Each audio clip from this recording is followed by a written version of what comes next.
Bonjour à tous. Vendredi 29 novembre et samedi 30 novembre, c'est-à-dire il y a 2 jours, avait lieu à la région Île-de-France, organisé par Valérie Pécresse, la présidente, un colloque entièrement dédié à la laïcité.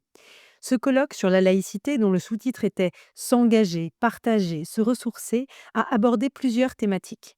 La laïcité dans l'entreprise, par exemple. On y a appris que si plus de 80% des personnes qui sont religieuses accommodent leurs pratiques ou même les invisibilisent, certains fanatiques en entreprise la prennent comme un terrain de combat politique. Certains veulent aérer les pièces si des femmes y étaient présentes. D'autres expliquent que c'est à Dieu de décider de quand on doit prier.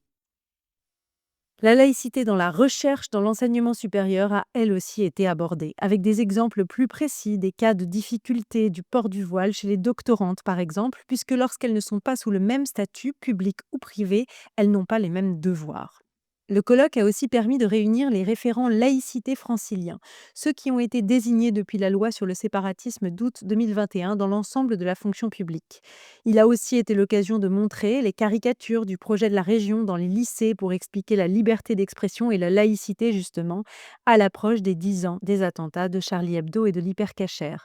Enfin, le colloque a permis de faire intervenir plusieurs personnalités offensives sur le sujet, dont Astrid Panosyan-Bouvet, ministre du Travail, Othman Nasrou, secrétaire d'État chargé de la citoyenneté et de la lutte contre les discriminations, l'ancien ministre Jean-Michel Blanquer, les essayistes Raphaël Enthoven, Abnous Chalmani, Philippe Val et tant d'autres. Le programme de ce colloque est encore disponible sur Internet et des vidéos sont aussi désormais en ligne.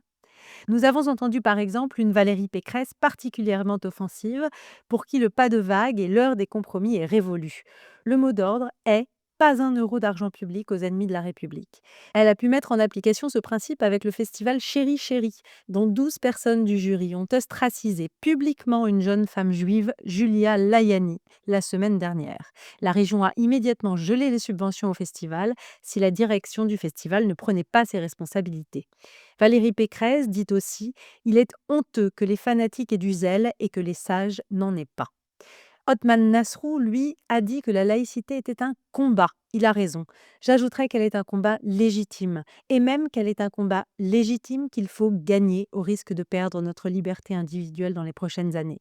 Vous l'aurez compris, cet événement était donc une pierre sur le chemin de notre combat, celui pour la laïcité.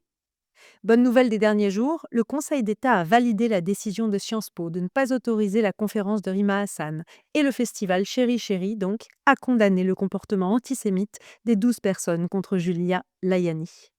Bonne semaine sur RCJ.